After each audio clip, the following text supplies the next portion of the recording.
Hey guys, Brett here. Due to audio issues and some technical problems we had, sadly, the last 5 to 6 minutes of the episode's audio was just unlistenable. Thankfully, it didn't catch the majority of the episode, and the off-topic podcast did not have any issues, but there will be an abrupt ending to the episode. We wanted to go ahead and upload it so we wouldn't miss anything. I hope you enjoy it for what we had. Thanks. To talk. Or not to talk.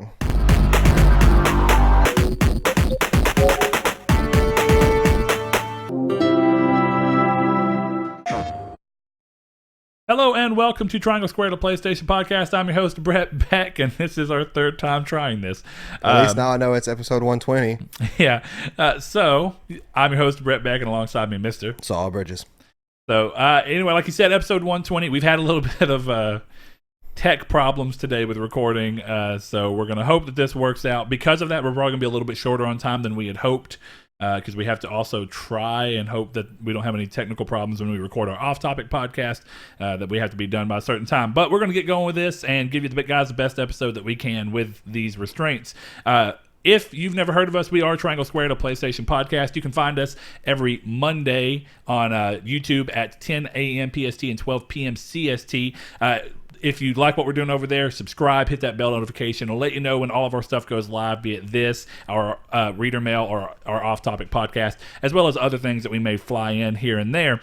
If you like what we're talking about, go down in the comments below, give us your feedback. We'd love to hear it. If you want to listen to us instead of looking at our ugly mugs, you can surely do so by going to iTunes, Google Play Music, Spotify. It does not matter if you're on iPhone, Apple, computer. You can find us on any podcast service, and if you can't, let us know. We'll fix it. If you want to give your feedback on these subjects with the restraints, excuse me, of the podcast services not having comments, you can find us on social media and be part of our weekly community take question that we do, as well as just interacting with us on there. So you can do so on Twitter at Triangle SQRD. You can do so on Facebook at Triangle Squared, a PlayStation podcast. It's a group that you can be asked to enter in. You'll see me there. Saul does not have a Facebook. Probably smart.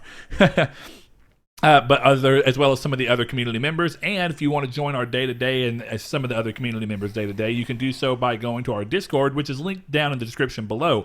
Lastly, if you would like to support the show in any way, shape, or form, you can give as little as $1 a month via our Patreon. Gets you early access to shows like our Reader Mail and our Off-Topic podcast. Gives you exclusive access to certain things. Depending on what tier you go with, you get custom cases, as well as some other stuff that we're teasing with some trophies that we have 3D printed sitting around here. Wink, wink, nudge, nudge. Not promising anything on those. That's still something that's potentially in the works. But let's get this show on the road. We are going to end up talking about Sean Murray and his recent advice during a panel he did, and talking about games that launch with bad launches. Very similar to No Man's Sky. The best way he thinks to handle them, be it talking to the community or not talking to the community. We will get into that and everything he talked about. But before that, Saul, we have to start the show off correctly, and that is asking a very simple question. How have you been? What have you been up to? What you been playing?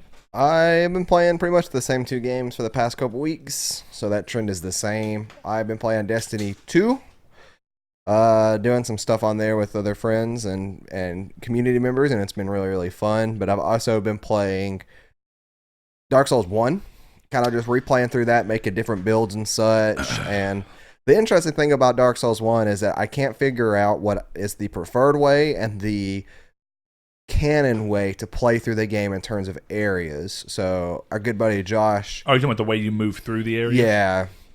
Yeah. Josh, let me know, because I know you platinumed this game multiple times. So let me know like what is the canon way to go through and what you prefer, because typically I just go through... Undead Burg and stuff first, and then I go through the depths, Blighttown, and then of course I go to Sin's Fortress, then to Anor Londo, and then typically after Anor Londo I'll go down to New Londo ruins or Old Rondo ruins, and then go through like the library. Can't think of the Crystal Archives. Yeah. So I'm kind of curious as to what is the proper way to go down it, and if anybody knows of any fun OP builds for Dark Souls 1, let me know. I love getting into those kinds of builds. I have one for 2 and 3. I'd like to do one for 1, and you guys may see where this is going because I used an OP build for Dark Souls 3 that I really love using, my speedrun build. So, and I did that for Sal Plays. So who knows, if I can find a fun OP build that... Sound like you said Sal Plays. Sal Plays. But yeah, I'm thinking of doing Dark Souls 2 then 1 or 1 then 2 for Saul Plays Next, but we'll see. Just depends on my schedule and if I get my capture card back from Brett or not. Keep forgetting it's over here. I mean, I can give it to you. I know. I'll just take it. It's right there under our monitor. I see it. But that's been pretty much it. What about you, Brett?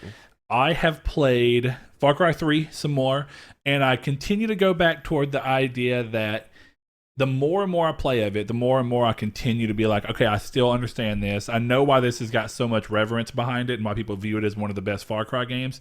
But I'm even if this may be something that's a little controversial to some, I do think that Far Cry 3, where I've landed on putting them, Far Cry 3 is the most iconic Far Cry, I think, at this point. I think it's the entry point for a lot of people into the series. It introduced most of the things that you've seen still have a foothold in the series that they did not gut out when they did 5. And it also set the stage for what I think a lot of people view a Far Cry game as, with ostensibly one of the best villains ever written. Well, it depends on how you want. One of the best realistic villains with Voss, and there's something about the way he's portrayed that comes off so genuine, and like you could really see him being a real person. Whereas I think sometimes there are great villains that are still written in a way where they just seem a little too grandiose. Yeah. So he feels like a very great grounded villain, but I think for as much snuff I think is 4 gets for being similar to 3, and I think in a lot of good ways. 4 was the first time it was going to be a next gen game. It was like, hey, how do we kind of evolve 3 and make it to where we have a similar game where we still have a voiced protagonist, which is something that the series was always known for up until 5 and New Dawn. And how do we put all these things together while also going bigger and better and bigger scope than what we had with 3, better graphics, better everything, further evolving each one of these gameplay ideas to their logical max, and still having a great story with a pretty good character with Troy Baker's a take on, and of course I'm forgetting his name right now, and I genuinely don't know how I'm forgetting his name. But that's okay. Pagan Men is his name. So Troy anyway, Baker did Pagan Men? Yes, he did. Yeah, I didn't know that. Yeah, so I actually thought Pagan was a great bad guy, but it's hard to follow Voss, which, 3 has got its own problems with following Voss. Yeah. But, I'm still having a ton of fun with 3, and I thought that going back to climbing the radio towers would be an annoying thing to an extent, and it's kind of charming. I like it. Like, it will eventually probably wear its welcome out, but I'm enjoying it for now. Past that, I played, I got my PSP that I'd given Trace back, and I just ordered a replacement shell in purple for it. I'm going to fix it up and let it be Kyrie's PSP and let her learn how to play games on there. And I got Crash Bandicoot 3 on there, so I played a little bit of the original Crash Bandicoot 3 last night. And past that, I did grab, I got my Bloodstained Ritual of the Night sent to me that I got through my PlayStation Rewards card. I've not had a chance to start it because I've played Destiny on the other nights where I could. So, yeah, it's pretty similar. I've not played too much this week, but that's okay. I guess from here, we're going to go ahead and move into our community's take. Because that's what we go to next. I feel like I'm all brain scrabbled with all this stuff that's been going on. So hold on, let me pull up Discord. Yeah, and the reason I'm going to be facing this direction for a majority of the podcast is I'm moderating our audio levels to make sure it doesn't do what it's been doing. And yeah, thankfully our video never gives us problem. Yeah, our video, it's our audio. It's always our mixer on OBS, which if you guys know a better broadcasting software for this kind of stuff that would replace OBS, even if it costs money, we will probably invest into it because this is getting pretty tiring. The biggest problem is that we just don't know what it is. Like, we still can't figure out exactly what it is that's doing it. We think we get it under control, and then bam. A few episodes later, it creeps itself back up. But that's okay. Our community's take question this time around was simple. Do you think that the power next-gen consoles will offer developers... Do you think that the power next gen will offer to developers can aid them in telling better stories? If so, what do you think is an area of storytelling that will be better due to the improvement in tech? So, starting things off, I'm going to head over to our Twitter. Excuse me. Where we have... Let's see. There it is. We have a couple responses here. Let's see. Mr. Thomas, who's a patron, thank you, good sir, says it may give developers more scope to program for branching stories, I think is what he meant, or multiple choice-based story arcs. Improved AI may offer more nuance too, but ultimately, good storytelling has its own power, and that doesn't take graphical fidelity to achieve. And I think that that's right in the answer of what we essentially said, is that good stories are good stories regardless of the tech. But the tech can do some things to elevate an already great story to just give it that much more staying power in your mind or that much more emotional resonance. And I had a couple of conversations on a post about this with some people about how, definitely in books and other media that doesn't have an interactive layer and a bunch of stuff like that, it comes down to if an author doesn't have the ability for one thing, he'll use a different device to get the same emotional resonance across or whatever. And I think that's true, but where I'm going with in the argument of that tech can help buoy an already great story, but a great story can be great separately, is that whenever you have a situation like games that add so many new layers in and you get more power that lets you have more of those layers happening at the same time, that lets you give the best possible situation where you can say, well, I want to give this emotional conveying, but I don't have, like, in the PS1 days, you couldn't show things like facial expressions, really. It was all about body language, and even body language was hard due to severely limited animations. Yeah. So what happened in PS2, facial animation was still kind of but body animations were much better. So you could give body language better. PS3 came, facial and body animations both come up to an even better stand, and then as we continue to go with something like The Last of Us 2, you see even more there. So I appreciate that. Love that. I'll give one more from Twitter and move over to... I need to pull up Facebook real quick. I'm already on it. Great. One more from Twitter, and that is...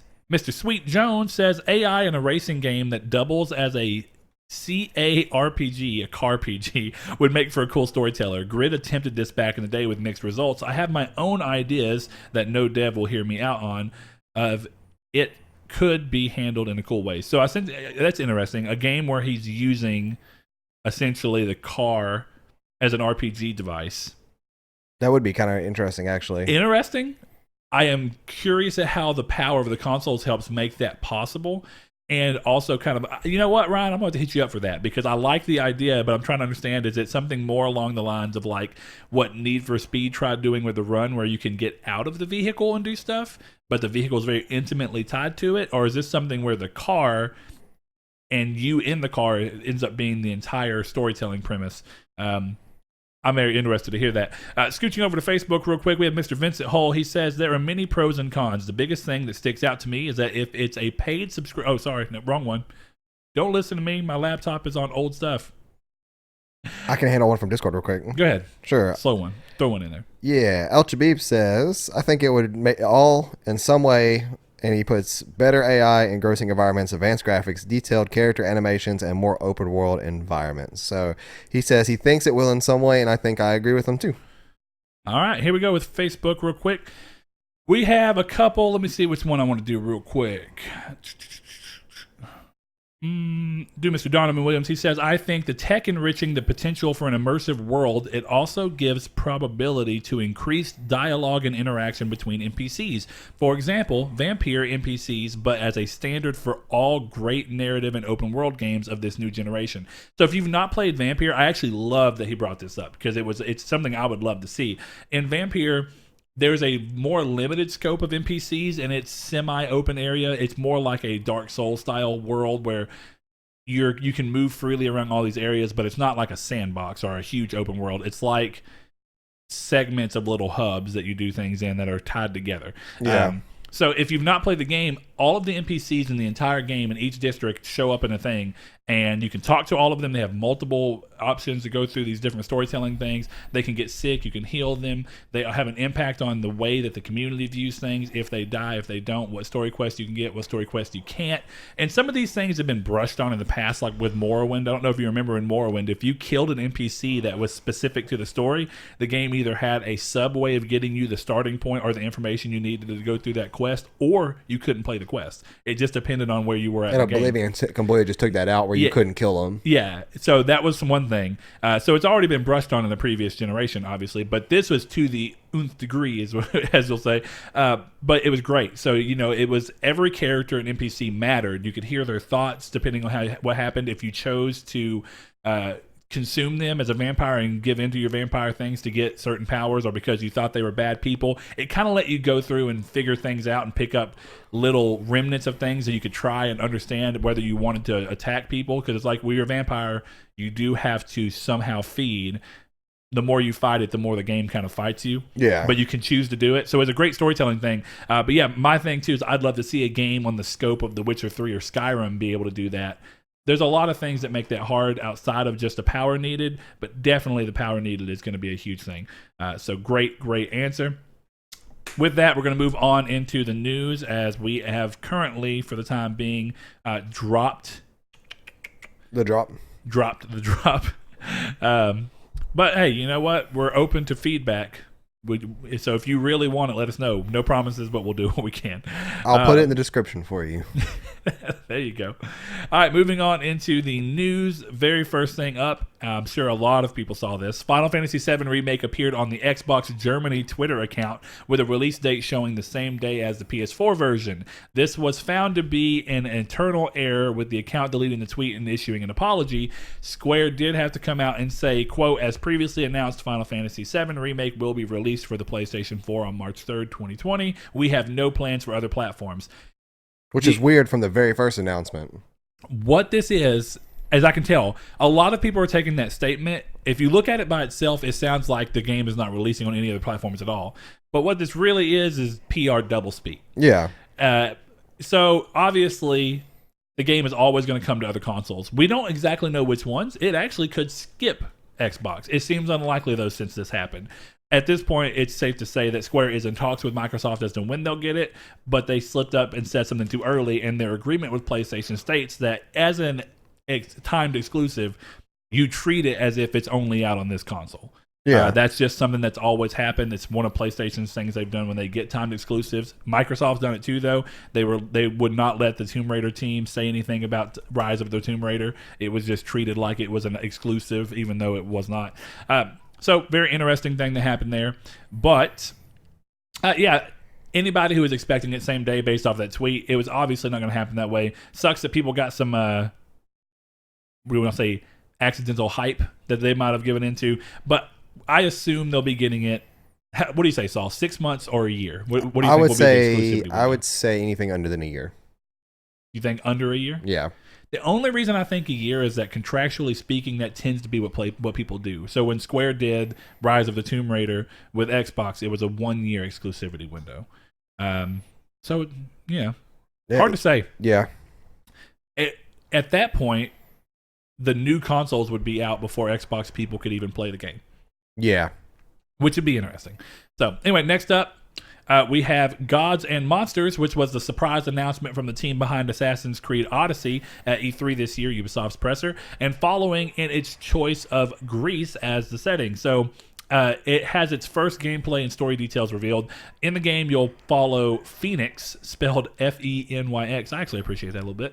A hero on a journey to save the gods of Olympus from Typhon, one of many fearsome monsters from Greek mythology. If you know your Greek mythology, you know who that is. The game will be narrated, and this is kind of cool. The game will be narrated by Homer, author of the famous poem The Odyssey, and acts as him recounting ancient myths to his grandkids.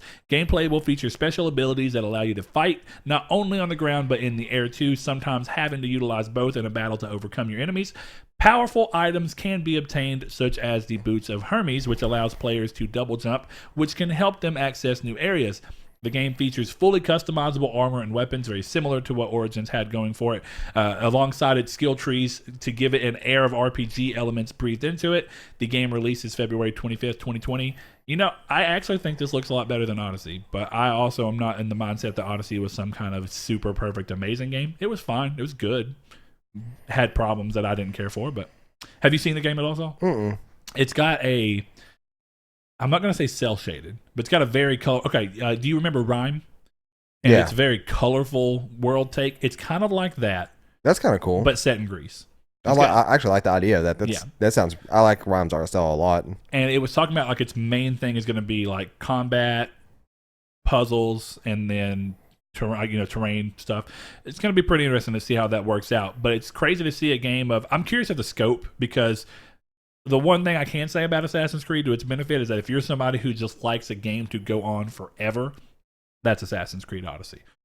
It is surprising that they were able to make a game with that much content and then already be ready with another one, essentially a year and a half after Odyssey released. But interesting nonetheless. Next up, Dead Cells, our indie darling from last year that we love so much, has received a new update titled Update the 13th. The update brings a multitude of changes, but primary among those are feature reworks, balancing to the game, and new mutations added. If you've yet to buy the game's only gotten better since it's come out, so now's a great time to hop in. But also, if you've been wanting to boot it back up, go into it. It is great. I need to find a way to do that myself. Who knows when that'll happen. Yeah. Next up, Square Enix, coming back around, have announced that at San Diego Comic-Con this week, gameplay for their upcoming Marvel's Avengers will be revealed, but only to attendees. No word on how long it will be before an official reveal is planned. I find this odd. Saul, did you see the behind closed doors kind of hidden phone camera footage that kind of showed some of the gameplay for Avengers, or at least what gameplay was supposed to be representative of? No, but I think it's stupid they're locking gameplay behind a convention. Seems weird to me too, and for them to say it's only to attendees. Why would you not? If you're going to do it, say attendees see it first, but then later that night we put it on the internet. Right. And maybe that's what's going on, but they've not. It's not clear. Yeah. It's kind of interesting. So you're going to play as the normal characters and move through the story, but there's going to be like an actual story that you move through by yourself. And then there's going to be stuff that you can do co-op missions, but it's not going to be like you'll be able to do the whole story as co-op, because the story is going to be seeing you switch between heroes on the fly. Okay. Which is kind of interesting, is what it looks like. And that's just based off of this. It's like a 15-minute thing where the beginning of it's really hard to see, but then as you get like a couple minutes in, you can see a pretty good bit of what's going on. Yeah, I don't know. It's interesting. Marvel's definitely pushing hard for their gaming stuff, though, so we'll see what it ends up being. Next thing, Private Division, which is the new publishing arm that is behind the Outer Worlds, if you remember that, has revealed a partnership with developer V1 Interactive for a new sci-fi shooter set to be fully unveiled at this year's Gamescom, called Disintegration. The announcement came alongside a teaser trailer showing glimpses of a combat ship and a brief little video. I don't think it's worth watching the teaser. It doesn't really show anything of value, but hey, at Gamescom, check it out. This is a high-end AA studio or publishing arm, so don't expect the game to be Call of Duty level or something like that. But if you like interesting AA games like what the Outer Worlds is looking to be, I think that this could be something interesting. I want to say that Private Division was a sub publisher of Take-Two. Were they? Or 2K. It's one of those two. 2K sounds more familiar, but I don't know. 2K seems more likely. But yeah, interesting nonetheless. It is AA though. We'll make sure everybody understands what the expectations are. I put this on here because it's literally surprising to me. The Power Rangers Battle for the Grid, which is a fighting game that came out earlier this year, the developers continue to breathe life into that game with its second free update hitting alongside the addition of new fighters via paid DLC. The free update adds new features to the game, improved social play and matchmaking, and more. New characters can be bought individually or with Season 1 Pass. You'll get them all as they continue to come. Amazon have revealed that they are developing a free-to-play MMO using the Lord of the Rings franchise. The game is being developed in partnership with Liu, I don't know how to say it actually, who actually revealed the game last year and mentioned an unnamed, quote, partner developer that we now know as Amazon Game Studios. So the game will take place before the stories of the books and movies, whichever one you've seen. We love and explores parts of the universe that fans have never seen before. There are no details as to when the game will be available, but it is planned for consoles and PC. This is interesting. Both of the people have got some form of experience in MMOs. Thankfully, they're not just going to be the first time doing it. But I don't understand why MMOs will always want to do this thing. Definitely with the Lord of the Rings. Why do the games... And I get it to an extent. You don't want to copy the movies completely, but they take place way before, so they have this weird freedom. And while I've enjoyed them for the most part, the one thing that I know about the Lord of the Rings fan base is that they don't really like people taking crazy... They don't like people taking any kind of liberties yeah. with the story that's not, from the Silmarillion or from an extended story that actually still is canon. So it's weird. I understand that to an extent, though, because the whole point of the Silmarillion is that it acts as like a lore book of things that you could tap into and flesh out if you wanted to. Yeah, right. You could use literally the a Bible story. of sorts. Yeah, you could use the short stories to your advantage and go further with them if you needed to. You can go ahead. So yeah, it does seem odd that everybody wants to come in, but I guess it's because you want to feel like you're able to give your own little I'm sure as a creator, it's cool to be able to be like, I created something that's now part of the Lord of the Rings universe. But meh. Keep doing that, Saul. Sorry, my shirt keeps riding up on me. I don't know why. Probably That's because fine. I'm leaning back so hard. Next thing up, PlayStation is apparently sharing some users' games activity automatically through their Facebook without their permission. PS4 can link with your Facebook, if you didn't know this, and allow users to share game events, game event stories, as they're called, and trophy stories, which essentially pop anytime you get a trophy and post it to your PlayStation. Some people like that, some people don't. The feature could be disabled. With the users experiencing this issue claiming that they had previously disabled it years ago, but it appears that Sony has somehow either purposely or accidentally did something that re-enabled it, or does not matter to even check that. So I don't know if this is something you can go back and turn back off, or if you've even had the issue. I went and checked my Facebook out of curiosity because mine is linked. Didn't have the issue. I was gonna say, like, well, it is an invasion of privacy, but you have a Facebook, so you probably don't care about privacy at this point. Which, okay, depends on the level of privacy, right? The people who are freaking out because Facebook people, like Facebook employees, are looking through your private Facebook messages, that is a little bit of like okay, that is actually private. Whereas if you're posting to your Facebook wall, that's not really private. You know what I mean? Yeah. I mean, yeah, in the larger scene of if you send anything, even via text message, there's a chance that it can be screenshotted and then sent to someone else, which is still an invasion of your privacy, but yeah. So, just a little quick side note. Did you hear the fact that the stuff about Google and the recording? Yeah. And the fact that if you've ever said, okay, Google to your phone, and it's popped up with a recording prompt, that from then on, your phone has been recording everything. Oh, if you've ever said it once? If you've ever said it once, that is free reign for your phone to record every single thing. And it's to help out with conversations around you and you're involved in, to help with AI learning. But it's still like... I saw that they send your stuff, and this is not gaming related, but we'll go through it real quick. Tech related. I saw that there's a thing where they apparently send your conversations for when you use the feature.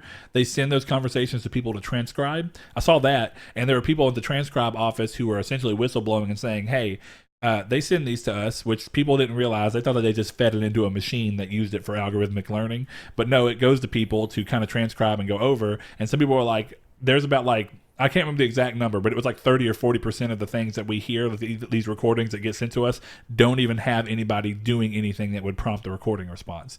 Like, so, and they were like, and in those conversations, when nobody thought anything was happening, we've heard phone numbers, names, social security numbers, addresses, and they were like, so pertinent, information being shared, and we're listening to it because we at first think it's going to be a request from Google that we're supposed to transcribe due to something that somebody was asking their phone. Yeah. So yeah, crazy.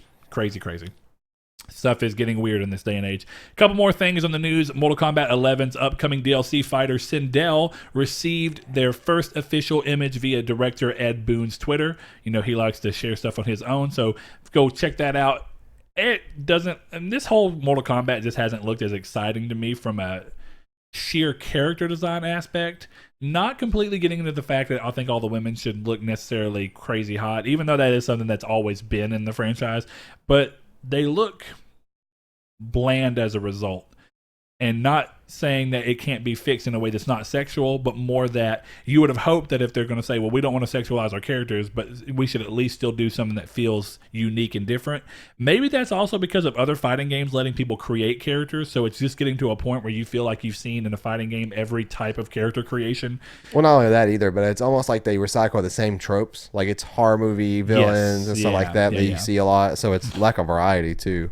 I think it actually may even be that maybe Mortal Kombat's just getting hard to keep doing the same characters with new designs, because they've done new designs with every game for years. So it's like, what are you going to do? Eventually, you're going to run out of interesting things to do, and you're just going to end up with drab versions of these characters. Yeah. Hard to say. Some of the characters you just can't change too much anyway. It's like, what are you going to do to Liu Kang, really? Right. It's like he has an iconic look that you really can't stray too far from. Yeah, it just... Raiden, however you want to say it, he has the same situation. You really have to stay somewhat close to what he is, because it's like fans expect to see it that way because it's always been that way. So yeah, let's go to the male side of things. That was, if we're going back to the whole sexual conversation where they were talking about women being over-sexualized, that did not seem to have any weight or bearing on the fact that the men were over-sexualized with their shirts off and all these different things. So it's just an interesting conversation of how we ended up with some of these character designs that we have across the board and why their reasoning was. But alas, we weren't in the room. We don't know what the cause is. It could just be artist fatigue of trying to make something original that's been done 30 times since Mortal Kombat came out in 92. It's probably, I don't know if it was 92 or not, but in the 90s. All right, last thing up. Warframe's annual TennoCon event came and went and revealed the upcoming Empyrean expansion. One of the biggest features is Squad Link, which is super cool. This game never fails. I really got to get back to playing it. But Squad Link allows squad play with others in real time. So 2 different squads or potentially more. They didn't go too much into that. But for squad play with others in real time through an objective that crosses the barrier of the game. So to kind of give you an idea of what that means, the demo that they showed had one team on the land responding to a distress call that was sent from the other squad who were in the middle of a space battle, which was using the previously, at last TennoCon, they showed the Railjack situation. So that's coming into the game as well. Railjack is a big ship that lets you go from land to air seamlessly and then go and battle in space and jump to other ships and whatnot. And it already is pretty interesting that way. But this will let that happen in a way where they're linked up and you can share an objective. So what they did is the team on the ground was able to look up and see the battle come into view literally from the ground, which is pretty dope. Yeah. And the game asked them to disable a disruptor field to help the other team be able to take out the enemy ships. So the enemy ships were covered with a disruptor field on the ground. The team was able to come down and handle that so that the team up in the air could work, which is really cool. Because do you remember, this is the Battle of Endor in Star Wars. You remember the whole 2 teams working together? Yeah. So it's a great idea of where I think it's great to see games doing things, of looking at movies that have done cool things before in the past and been like, how could we work that out into a game way? And I got to say, Warframe continues to impress me by doing things that I don't know that you'd see other games try and do. Partially because of the unique position that the type of game it is puts it in, and the fact that it's sci-fi, so there are spaceships and there are ground combat people, but it's pretty interesting. I am gonna have to get back in and play that game because I was so stoked the Railjack stuff last year, and now seeing this be part of it, it's amazing. I'm gonna have to go back to it. So Destiny's gonna have to watch out. I know Shadow keeps coming and is exciting looking, but Warframe's gonna have me on the line too. Then I'll have no time to play literally anything else. All right, that's the end of the news. So what we're going to do is go ahead and move over into the bulk of the conversation, or at least, the main topic that we planned. And it's a slow news week, so we decided to kind of go with this because we thought it'd be a little bit fun. Not a lot's been going on since on the PlayStation side of things with the Nintendo Switch Lite being announced. It's kind of been a news week taken over by Nintendo, which is fair. And I think it's probably smart that PlayStation said, we don't have anything to really talk about. We're at the end of a generation. Stuff like that. There's going to be increasingly more and more of these topics. The only curious thing I'm going to see is I wonder if PlayStation does the super slim thing again, like they did with the PS3, and in response to the Switch Lite, lower the price of the PlayStation Slim and do the PS4 Slim and do a new one that's a super. Well, they already have a $200 PS4. No, $300. The Slim's $300? Wow, I thought the Slim was $200. No, it's been $200 before. It's been $250 before. Well, that's right. Okay, I'm thinking, because you're right. That was what the Black Friday sale was. Spider-Man Black Friday was $200 for a bundle. So yeah, I mean it's been $200. That's a realm I'm not familiar with since I don't pay attention to that system at all. I don't much either. So, but I end up catching it for news a lot and keeping up with it that way. So yeah, if they do a super slim, it'd be interesting. But now that they have the Pro, it kind of gets weird. It almost begs the question of, would they ever even think about doing a slim version of the Pro, or is that just pointless at that point? Because it's already for such a small group of the gaming world. It's people who want the super powerful console. The majority of PlayStation 4 sold have to be a mixture of the launch model and the slims. Yeah. So at some point, it seems pointless to do that. But anyway, going into the main topic now, in an interesting turn of events, like we talked about, No Man's Sky creator Sean Murray recently had a panel where he spoke about how to handle things in terms of turning around from a rough launch of a game in relation to Bethesda and EA and Microsoft in specific, with Fallout 76, Anthem, and Sea of Thieves specifically. I think Sea of Thieves, of all of them, probably actually launched in the best state. It just didn't have enough content, which is very similar to Destiny. It's like the game played and worked. Well, I think they as all intended. launched. I really hope this doesn't become choppy mess. We'll just have to see. It looks like it's all right now. But Yeah. But the way it launched, I think they all launched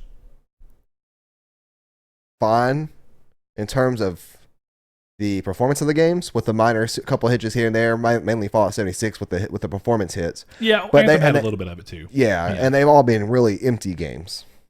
Yeah, to an extent. But I think of all of them, I can't speak from a real point of authority on Fallout 76. I have played both Sea of Thieves and Anthem. Anthem actually had a sizable storyline. The biggest problem that it had is that it was empty once you moved out of that into in-game stuff. The in-game stuff was very similar to Destiny 1, where you get to the end game and you're just like, okay, there's not a lot to do. You get through it pretty quickly, and there's not a lot that you can do outside of that. And you get to a point where you stop caring. Now, Destiny was able to turn that around. Awesome. Fallout 76 has seemed to sway most of the stuff with them back towards being in favor of them, which is great. Though it's not perfect. I mean, they're putting a battle royale in the game, but there's people that will like it. I don't really care. It's funny to make fun of, just because it's like you have a game that everybody universally hated, and now you're going to do the thing that, of course, there's a subsect of the internet that are going to immediately make fun of. Yeah, it didn't work out for Radical Heights. I don't think it's going to work out for 76. Yeah, Lawbreakers couldn't. The studio Boss Key Productions couldn't be saved by so. It is what it is. But Bethesda will be saved by Skyrim 6, though. Yeah. I mean, Elder Scrolls 7. I knew what you were even trying to go at, but Elder Scrolls 6? Skyrim? 5 was Skyrim. Yeah, Elder Scrolls 6. 6 will be Skyrim 2. Yeah, Skyrim 6. Elder Scrolls 6, Skyrim 6. Good lord. Takes place in 2071. And it's going to be all online? It's a prequel before Cyberpunk. Okay, yeah. Dude, what a crazy world would it be if Bethesda was bought out by CD Projekt Red? Yeah, CD Projekt Red already does everything Bethesda does better, so I don't think it really matter much. Well, and definitely we're going to see if that ends up being true with them doing their first foray into first-person gaming. Yeah. So we'll see about that. They could become the new Titans of RPGs. Anyway, I think, his main advice was what I think a lot of them ended up following in the long run, though they went through a stint of the problem, but especially Bioware with Anthem, despite backlash from fans for now. But Murray offered that it was better to focus on post-launch development instead of constantly trying to talk to the community, as, quote, your actions are so much more important than what you say, end quote. And I think that brings up a really good point, even though it does end up in this really interesting situation. So as we know, No Man's Sky launched with a ton of hate because it was not the product that was promised in a ton of ways.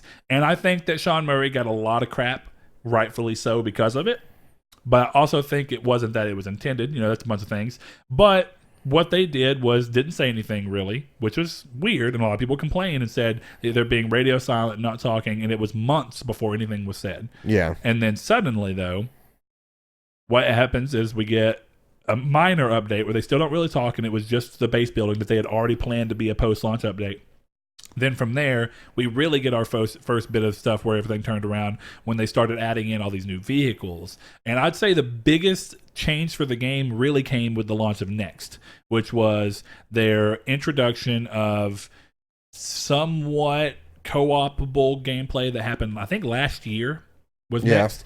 It was the first time that the game brought in the ability to play with other players, and I think the game saw a huge resurgence then. It kept seeing kind of a resurgence past that, but it took a long time for the game to get to a point where it was essentially universally acclaimed with Next, to the point where a few weeks ago, there was a crowdfunded thing where some fans got together and paid for a billboard right outside of No Man's Sky, the Hello Games office, that said, "Thank you, Sean Murray." Yeah. And he did the unthinkable. He made it so that a game that was one of the most, if not the most critically acclaimed games of all times at that time period, and he pretty much reversed it.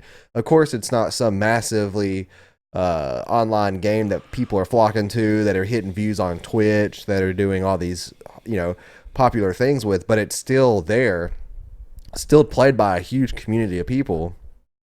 And not only that, but it's fixed. It's a fixed game for the most part. It's 100% playable and enjoyable if you like those kinds of games. There's tons to do. You can do it with friends. Yeah, it's almost what people want the success story for Far Cry. I don't know why I always say Fallout 76 to be. Yeah. It's pretty much what they want Bethesda to do with it. However, I will say that, how long's Fallout 76 been out now? About 8 months? Yeah, it was a November release, wasn't it? I think so, yeah. So it's kind of interesting. I feel like that the first 8 months were the most silent ones of Sean Murray and No Man's Sky. And then about by, I think, the 11th month to 12th month of the year, that's when stuff started pumping out about it. Or like people started seeing in a good light. The ARGs and stuff that people were like, well, what is this? And they were kind of confused. Yeah, because it was the Atlas Rises or something was the first real update / whatever you want to call it, expansion that really brought people back into like, okay. And that was the ARG that was tied into it. Like, what is this? It's in some other game that's coming around. It's like, what are we doing here? It's putting a lot of information. And, that all comes back down to the first time that people started getting a positive light back toward the game still came with not really any talking. It was ARG. Yeah. So it was like the first thing that they're really doing is not even talking as much as they're saying like, hey, here's a little tease that we're putting out with no words. It's just for anybody who has a keen eye to grab onto. Yeah, and kind of get these Easter eggs and nuggets of knowledge. Yeah, and it does have the somewhat of the problem of you have to have a game that's good enough, and No Man's Sky at least had a loyal group of people who are like, this is exactly fine. It's not what I thought it was going to be, but I still enjoy it, and I'm going to keep playing it because I enjoy this type of... It's a lot of people claimed it was their wind down game. Play for an hour before they go to bed because it was calming. But you have this group of people who stuck with the game and it made it to where there are people that love the game so much that they were able to catch this little nugget of information. Now let's try and transplant that same basic idea into what's happening. And you could even use that with Next, right? People who stuck with it long enough for Next to hit and then go, wow, what's going on? This kind of starts the fire. They're the kindling, the people who are already playing it, and then they can spread to their friends, hey, you should come back to the game or buy the game for the first time that's closer to what you thought it was going to be. And the way that you pull that off worked for them. But let's transplant that onto Anthem, who I think right now is the game of the three that he mentioned that's in the worst state. I think Fallout 76 has kind of crawled itself back up. Most people are pretty happy with it, and there's at least a player base that's dedicated. The problem with Anthem is that right now, the silence is as far as the community concerned, the silence is not a good thing in their mind. But in terms of what Sean is talking about, while there's going to be the hate immediately that comes from not talking, the benefit of not wasting your time and trying to just speak out what you think they want to hear to put them in a good mood, but then not actually having somebody on doing the work that could be done, or wasting the time doing that instead of doing the work, or risking saying something that may not end up working out, it can paint you into a corner. So as a developer, as much as the community may want you to talk, it may be best to be quiet. Yeah. And kind of get a game plan going on. And after a certain amount of time, if you don't have a game plan or you don't make a statement of some kind or anything like that, it's very evident that people think you just ran off with their money and you will then become a fail. Which happens with No Man's Sky. There's people that said that forever. It was a shield for like money. Somebody apparently went there. It's like one of the studios that they supposedly worked in. The studio was gone. Like they were closed down. Oh, wasn't it a Kickstarter game that did that or something? No, it was No Man's Sky.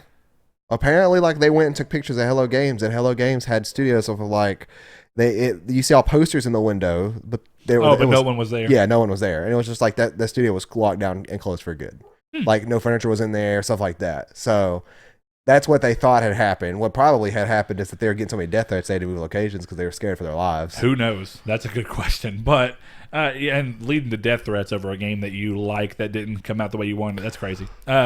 But going back on the idea with Anthem with that is like the problem with Anthem being the type of game it is versus the type of game that No Man's Sky was is that while No Man's Sky had it was sold like it was going to be an online experience, it was entirely playable by yourself and it was asynchronous online. But the problem with Anthem is every bit of what it has does rely on enough people to stick around to where matchmaking can still happen, so that the game continues to be fun. So I think the challenge of trying to mimic that success that they had with No Man's Sky is that No Man's Sky was a game that allowed people to keep playing it until they were able to do something. Anthem, the more people that leave, if they don't get enough, the worse it gets for enough, everybody else. The harder it's going to be able to do something that's like, here's a nugget of information or an Easter egg or some kind of ARG. Not that they would copy it exactly, but you know, let's just say that may not even exist. ARGs are very common marketing strategies now. Yeah. Like in the past 10 years, you've seen it a lot. Yeah. So I think Cloverfield was the first one that did that. When was Cloverfield? 08? Yeah. Okay, so before that, and this is not even in the movie, this is in music. Trent Reznor did it with the 2007, I want to say, is when Year Zero came out. Oh, okay. And Year Zero is an album. They went through and left, they had, what were they called? Like little memory cards and USB thumbsticks that they had left in like bathrooms and moves and stuff, and like had like a thing that you go to online and you'd go through around a map and look and find these things and you paste them in. And I like stuff like that. Because Year Zero was like a concept album of like, we're in the future, these are the things going on. And all of this was like setting up the stage for what was bringing it to this position. So that was cool. And that was the first time I had ever even seen an ARG actually working out. And I was like, this is crazy. So yeah, it's weird to see more and more stuff doing it as internet's made it easier to do the idea of an ARG. Oh yeah, before Bungie did one like 2 years ago, I think. Yeah, see, before it was like you had to do it with almost physical media because you couldn't trust the internet. Or set up, like with the internet, like slowly became setting up websites and fake companies, like what Cloverfield did with Slusho and stuff. Yeah, yeah. It's just like I followed every piece of that I could. Yeah, but you know, when you look at that, it's like, even if they chose to do that, they do run the risk of not having people around for their aha moment. You know, it's like they can do all this work and do all these great things, but if they're not careful, they have no fan base to speak to. Yeah. But as much as I thought about that, I was really surprised when I was playing it a few weeks back that I, for the most part, was surprised at the amount of new players coming into it, which was very interesting. Yeah. I mean, it went so cheap for a while there, $9.99 at GameStop. Yeah, so new players coming into it, which does mean very similar to No Man's Sky, where you could get it $10 brand new about like 3 months after it came out. Excuse me. Maybe it was 6 months, but still, it was not that far after it came out, and that game dropped because they were just like, we've got to try and sell it, get people playing it. And whether that was done on Hello Games side or because of GameStop side, just to get through stock, who knows what it was. Probably GameStop, because I believe they did the same with 76 as well. Yeah, who knows? I don't know exactly. The Bicentennial edition was like $30 at one point. That's like I think a $70 or $100. Yeah, it's an expensive collector's edition. But still, whoever's decision it was, it worked in the benefit of, if it's going for the same thing for Anthem, it's like it works for the benefit of getting new people into the game who maybe have not exhausted the game's resources, and then hopefully at the time of whenever you get to have your aha moment, you have people who've either stuck with the game just because they enjoy it and they dip in and out occasionally since launch, or people who are just coming into it, enjoy what the groundwork that you have, but have not hit that frustration wall yet. Well, yeah, and you know what's crazy? I just now realized Anthem would have been a fantastic game to have a sick collector's edition. Oh, yeah. Get a custom Javelin statue. You know, it's funny. I've thought about this a lot. I think that they knew the state the game was in. I mean, they had to have. It's well, obviously the developers knew. There's nothing they could do about it. But I think EA knew that they were forced, and it's fine. It happens sometimes. I do agree with the sense of EA, some people are like, it's EA's fault because they didn't delay the game to let it get more time in. Well, at some point, you can't just keep delaying a game. And Anthem had been delayed multiple times already. Yeah. And it's like the more you delay, the more leeway you're giving the developers to just kind of keep screwing around. But if you say, no matter what, the game has to come out on this date, not changing again, what it does is it kind of forces the team to go, we've got to stop worrying about some of the other things, and we have to focus on what we have that works, that we can bring up to at least a decent standpoint to where day one, people can play a game that won't immediately reveal its problems, but maybe it'll reveal the problems when they're 40 hours in. Yeah. And it at least gives you something to where if they continuously delay it, the game may have never come. And maybe that'd be for the better in some people's minds. But I think what you end up with in this situation is similar to the idea of like, you have Final Fantasy 15, and you continuously delay it, and you continuously move it around, and you keep moving the head people around to do other things. And then what happens is the game never reaches a point where it becomes really enough to sell. So what you do is just scrap it, use what you can from it, put somebody else on it, and go. Yeah. Or it never comes out at all. One of those two things is going to happen. I don't think Anthem had the ability to be taken over by someone else and repurposed. So it was all or none. Put a date on it, let it get out there, or cancel it. Going full circle, what if CD Projekt Red made Anthem? How different would a game?